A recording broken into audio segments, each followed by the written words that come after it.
Bismillah ar-Rahman ar-Rahim. Assalamu alaikum wa rahmatullahi wa barakatuhu. Allahumma iftah alayna futuha al-arifin. Praise be to Allah for allowing us to come together here at the end of our summer term at this blessed college. And for all the professors, staff, and TAs who supported us, although the degree of kindness and patience that I have experienced from them lies far beyond my skills to express. Ustada Amina deserves special mention for all the late nights she sacrificed, helping us with our projects and our speeches.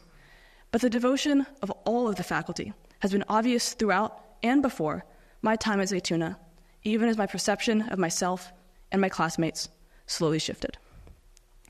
The student culture was incredible as well, as generous and as welcoming as I ever could have asked for.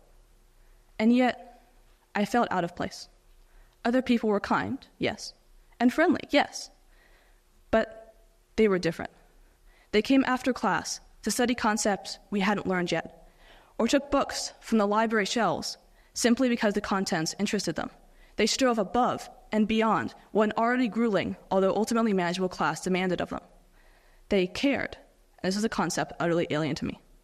Both my pride and my point necessitate some context.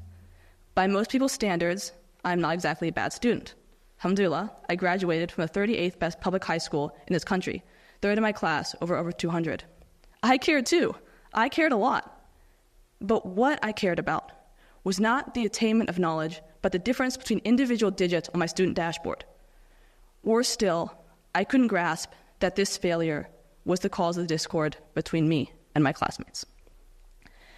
Then came Sheikh Hamza's Juma Khutbah, where I learned the 6 qualities required for a student, and I heard the second criteria, which is hirsun, a love for the knowledge itself, and oh, that's what this whole thing is supposed to be about. Perhaps understanding that the purpose of school was supposed to be learning should not have been such a radical realization. Perhaps it wasn't.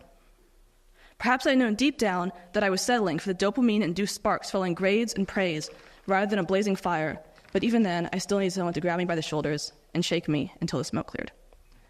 Zaytuna did that for me, and from the bottom of my heart, I thank you, because through my focus on grades, I conceived the concept of a ceiling.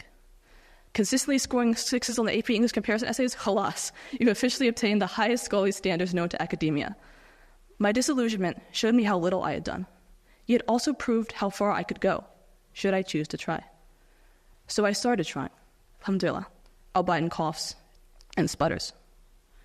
Learning how the forms of the verb start with a single 3-letter root and build up through shaddas, alifs, and tas to create 10 different forms, for example, was important to our understanding of Arabic qawaid, but taking those shakls and mustars and sarf that we had learned in class and attempting to apply them to our daily reading of Yasin, that was the fire. The fire was searching through Arabic poetry on Google Images so I could quiz my roommate on the meaning. It was going through Ustad Yusuf's enrichment lecture on classical Arabic qawaid, or classical Arabic qasida, and failing to understand most of it, but desperately wanting that to change. It was texting in Arabic with the other freshmen on the group chat, and speaking it in the common room, and chasing down one of the intermediate Arabic students when we didn't understand a concept so that we could wring it out of them. It was caring. And caring about knowledge was fun, in a way that caring about grades never had been. I will in no way stand here and claim to be as motivated or as inspired by knowledge as the people I see around me every day. Everything I mentioned, from reciting Yasin, to reading poetry, to speaking in Arabic, was initiated by another student, and an overall product of the positive environment in the dorm and the classroom, which constantly inspires each of us towards perfection. But inshallah, I can truthfully claim to be better now than I was 7 weeks ago. And inshallah, we will all be better in 7 weeks' time than we are now. And inshallah, that love of knowledge and desire to accumulate it within ourselves will continue throughout our journey at Zaytuna and the rest of our lives. Shukran jazilan to everyone here for being a part of that journey with me, because wallahi, I could not have asked for better companions. Allahumma iftah alayna futuha al-arifin. Shukran. Wassalamu alaikum wa rahmatullahi wa barakatuh.